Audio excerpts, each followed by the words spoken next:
The first question is talking about a black swan event and which is most likely to happen. What do you think about Yeah, that? well, I mean, look, there are so many potential black swans, and whether you're talking, war or geopolitical events across the globe, or domestic terrorism events. I was talking to my father this morning. He says, we have 10 million people who've entered the country illegally. If 0.2% of those, just 1 or 2 tenths of a percent, are actually on the terror watch list and slid by instead of the ones that were actually caught. You have thousands of people in this country who Yeah, are in this country with bad intentions. And that could is that be the black swan? You got the head of the FBI saying he's never been more concerned about this in his career, and he sees red lights flashing everywhere.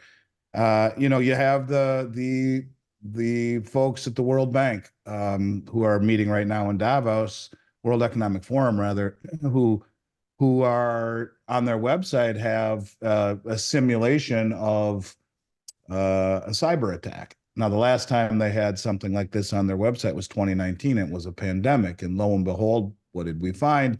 But a pandemic. Now, I'm not saying that will happen, but certainly you take a look at the movie the Obamas produced for Netflix. It's about a cyber attack, and we are very, very much married, if you will, to the internet, not only for our finances, but to heat and cool your home, to get in the front door, to turn on your alarm, to access your bank account, to access your yeah. brokerage account.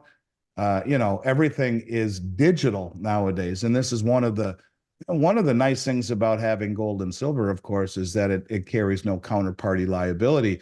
And holding digital assets, there is counterparty risk, counterparty liability, even as simple as shutting down the internet or creating some sort of a electromagnetic pulse or a solar flare or whatever it may be that would create this problem. So if I had to guess, the black swans would come from one of three areas. Number one, could be a cyber attack, cyber threat, or solar flare, something that would render the internet or the electrical grid or whatever it may be inoperable for a period of time, hopefully not too long, God willing.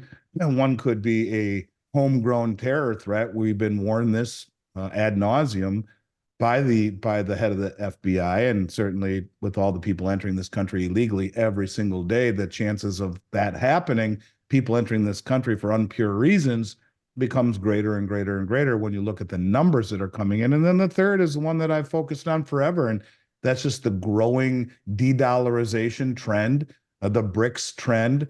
The countries like United Arab Emirates, which is the seventh largest producer of oil in the world and just joined BRICS alongside Saudi Arabia, making the public admission, hey, we're not taking dollars for oil anymore going forward. And this growing union of countries that is gaining legitimacy. Now, I don't know if that one will happen in 2024. Maybe it does. There's 200 meetings between now and October when they have their big official meeting. All of these BRICS meetings are in Russia, different parts of Russia, but all of them have to do with the BRICS. And now that Russia holds the presidency this year, as it rotates every year, and the big meeting where they're going to introduce the new members, over 30, according to Putin, have formally applied, another 20 have informally applied.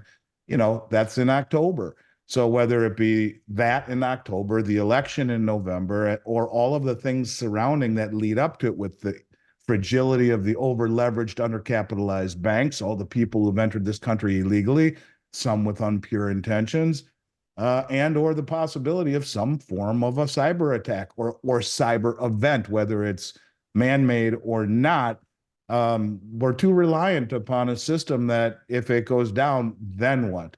And Yeah. everyone's wealth these days and everyone's accessibility to their whole lives seems to be at the tip of their fingers on their iPhone. Well, if you can't access the internet, watch the movie that the Obamas produced. It's on Netflix with Julia Roberts and Kevin Bacon. It's pretty freaking scary, actually. And I didn't know that the Obamas produced it till after I watched it. But it basically is a cyber attack with misinformation disseminated by our foes, creating divisiveness amongst the populace, which basically eat themselves. I don't mean physically eat themselves, but turn on each other. And it goes to show it's almost like a lab experiment what would happen when no one trusts their neighbor. When you're the guy slayer who's got all of the silver and preparation at home, and everyone knows that. How paranoid do you get when there's a knock on your door? Do you come to the door with a shotgun in your hand? Do you even answer the door? And I think that's kind of what this whole movie portrayed, and how quickly love thy neighbor turns to, every man and woman for themselves. So I'd like to hope none of these things happen. But look, if anything I've learned over the last 3, 4 years is that things that you would never think could happen, like a pandemic. I'll never forget Yeah. early December, January, February of 2020, where I'm watching. I was watching, what's his name? An economist who I like an awful lot. I can't believe I can't think of his name right now. Chris Martenson, who is an epidemiologist as well as a hell of an economist, and he was saying, within a month or two, everyone will be wearing a facial covering, and you'll get a stink eye look if you're not. And I'm thinking, looking at my wife, saying, "Come on, could this really be true?" He was talking about before anyone. I was watching this, and in the early days before it became obvious this was happening. He said, "This is real. This is happening. It's expanding, and it's coming our way." I went to Costco and came back with $2,000 worth of food and water, and my kids looked at me like I was insane. So I think I've learned that to expect the unexpected, and I think it's a wise question, and something that leads to a bigger issue, and that is of preparation. Even if it is reluctantly preparing, be prepared. Have some cash on hand, small bills, have some gold and silver on hand.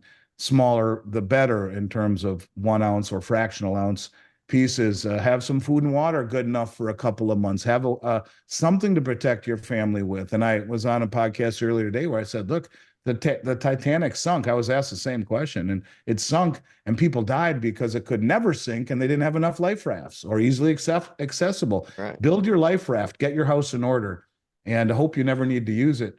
Be damn glad you have it if you do, and if not, donate some food to a food shelf or eat it. And rotate the stuff that you have in there, and take your gun and go do some target practice, whatever it may be. I think being prepared right now has never been more important when you realize the potential of a black swan. You covered so many things like the cyber. A lot of people really do rely. We're in a new digital era, even with crypto, Bitcoin ATMs, everything's a swipe of a card, right? Online banking. And that's one of the reasons why I think physical metals are so important, especially for trading or bartering if something were to happen. And people will say, well, cryptocurrency, same thing, digital.